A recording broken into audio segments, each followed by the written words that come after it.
आजादी की 75वीं सालगिरह के मौके पर इंदौर के वन अभयारण्य में एक नई शुरुआत हुई है। दरअसल इंदौर के राला मंडल वन्य जीव अभयारण्य में नाइट सफारी शुरू हो गई है। इस अनूठी सौगात के बाद अब शहर वासियों को एक नया अनुभव मिलेगा। नाइट सफारी का शुभारंभ प्रदेश के जल संसाधन मंत्री तुलसी सिलावट ने हरी झंडी दिखाकर किया। रविवार रात को जल संसाधन मंत्री तुलसी सिलावट ने नाइट सफारी का शुभारंभ किया। इस अवसर पर एपीसीसीएफ अन्नागिरी डीएफओ नरेंद्र पंडवा सहित वन विभाग के अधिकारी मौजूद थे। मंत्री तुलसी सिलावट ने इस मौके पर कहा कि नाइट सफारी इंदौर में पर्यटन के लिए एक नया आकर्षण है। उन्होंने वन मंत्री विजय शाह का आभार व्यक्त करते हुए कहा कि 30 जून को आयोजित बैठक में लिए गए निर्णय के अनुरूप उन्होंने नाइट सफारी की शुरुआत की है। आज उल्लास के साथ स्वतंत्रता दिवस इस अमृत उत्सव हमने मनाया। मैं इंदौर वासियों को, भाई और बहनों को इस स्वतंत्रता दिवस की बहुत बधाई, शुभकामना देता हूँ। उसी के साथ इंदौर में एक नया इतिहास, नाइट सफारी राला मंडल में बड़ी सौगात इंदौर वासियों को वन विभाग द्वारा दी जा रही है। इस सौगात के लिए मध्य प्रदेश के सम्माननीय मुख्यमंत्री शिवराज जी का, मध्य प्रदेश के लोकप्रिय वन मंत्री, कर्मठ मंत्री, मेरे भाई, मेरे मित्र विजय शाह जी का भी मैं धन्यवाद देता हूँ, जो कि मधु भैया विकास और प्रगति में हमेशा रुचि लेते हैं। मैं इनको भी धन्यवाद देता हूं। और सरकार का संकल्प है कि ऐसे पवित्र स्थान का राला मंडल जैसे, जो कि 234 हेक्टेयर में विकसित है, इसका उन्नयन भी होगा, इसका विकास भी होगा, इसकी प्रगति भी होगी और इंदौर वासियों को एक नया पर्यटक के रूप में, एक नए पर्यावरण के रूप में यह स्थान चिन्हित होकर उनको मिलेगा। प्रमुख बात सुरक्षा को लेकर किस तरह की तैयारियां होंगी, क्योंकि महिलाएं, युवतियां भी रहेंगी रात में? देखो, हमारे बेटा भी आएगा तो बेटी भी आएगी, पिता आएगा तो माँ भी आएगी, बहन भी आएगी, इन सब की, क्योंकि केंद्र में हमारे मध्य प्रदेश की भारतीय जनता पार्टी के संगठन ने एक रचना की है। उनकी इंदौर से देवास, देवास से शाजापुर और उसके बाद खरगोन और अपना क्या बोलते हैं सनावट, खंडवा होते हुए इंदौर 19 तारीख को आएंगे।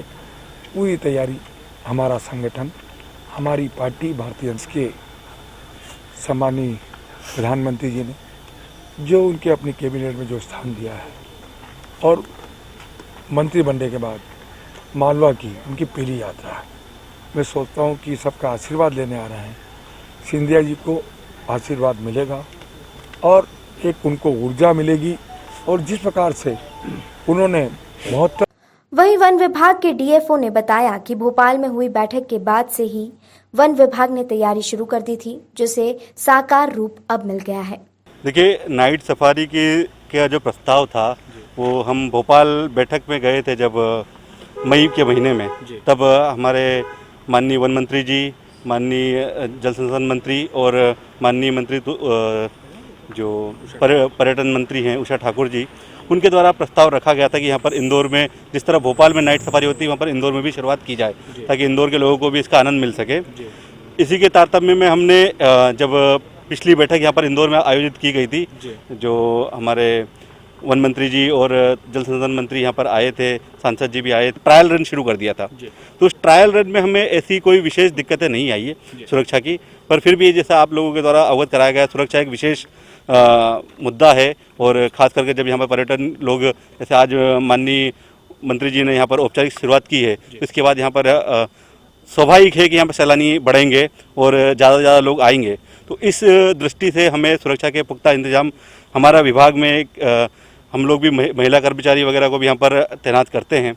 हमारी तो रेंजर मैडम ही यहाँ पर हैं, तो वो भी स्वयं भी रहती हैं यहाँ पर उपस्थित। तो अभी तक विशेष कोई हमें दिक्कत नहीं आई सुरक्षा के दृष्टि से, लेकिन इसके बावजूद भी हमें जैसे माननीय मंत्री जी से सुझाव मिले हैं कि यहाँ पर एक पुलिस चौकी का प्रस्ताव बना कर दिया जाए, ताकि फिलहाल इंदौर को नाइट सफारी की रोमांचक दावत की सौगात मिल चुकी है और माना जा रहा है कि इससे पर्यटन को बढ़ावा मिलेगा। पिछली बार हम लोग जब जून में आए थे, विजय शाह जी और हम तुलसी भैया, मेरे को भी उन्होंने बुलाया था। उस समय जब बैठक के अंदर ये चर्चा हुई थी कि मतलब राला मंडल में पानी की कमी है यहाँ पर, इस पे पहाड़ी पे, तो उस समय पानी के लिए विकल्प के लिए बात हुई थी। तो उसमें मैंने एक सुझाव दिया था कि हम लोग क्या है अभी तुलसी भैया के सहयोग से इसका पानी नर्मदा का पानी जो नर्मदा गंभीर लाइन गई है राव के ऊपर से, तो राव के तालाब में उस पानी को छोड़ करके जैसे हम वो पानी की छोड़ेंगे तो वो पानी यहाँ बिलावली में आ जाएगा। बिलावली से कनेक्ट है अपना निमोदी का तालाब, तो निमोदी का तालाब में भी हमेशा पानी भरा रहेगा। वहाँ से पंपिंग करके हम लोग इस पहाड़ी पे पानी ले आएंगे। निश्चित है कि बहुत कम खर्चे में और लगातार यहाँ, चूँकि अब ये पर्यटक स्थल के रूप में विकसित हो गया, हमें यहाँ बहुत सारी सुविधा और बहुत अच्छा खूबसूरत यहाँ पर यानी गार्डन भी बनाना पड़ेगा। झाड़ पेड़ को गर्मी के अंदर हरा भरा भी रखना पड़ेगा।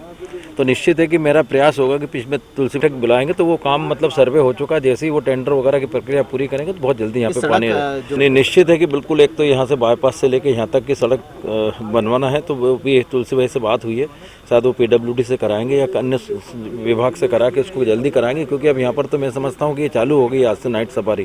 तो यहाँ तो लगातार बहुत मैंने इतनी संख्या में लोग आएंगे कि यहाँ पर बहुत सारी साधन भी अपने को जुटाना पड़ेगा, कई चीज़ें यहाँ पर और अन्य करना पड़ेगी, क्योंकि क्या है पर्यटक स्थल इस टेकरी मात्र से नहीं होगा, यहाँ पे अन्य सुविधा भी जुटाना पड़ेगी। कहीं ना कहीं हम लोग भी एक जनप्रतिनिधि के नाते विजय शाह जी के नेतृत्व में और तुलसी भाई के नेतृत्व में मेरा भी ये प्रयास होगा कि यहाँ पर भी हम क्या कर सकते हैं, क्या क्या सुधार के लिए सहयोग दे सकते हैं, क्या क्या वन विभाग को हम लोग बता सकते हैं कि ये काम ऐसा करेंगे तो यहाँ पर और लोग आएंगे। एक और अभी पिछली बार चर्चा हुई थी, यहाँ पर देवगढ़िया पहाड़ से लेकर राड़ा मंडल तक एक केबल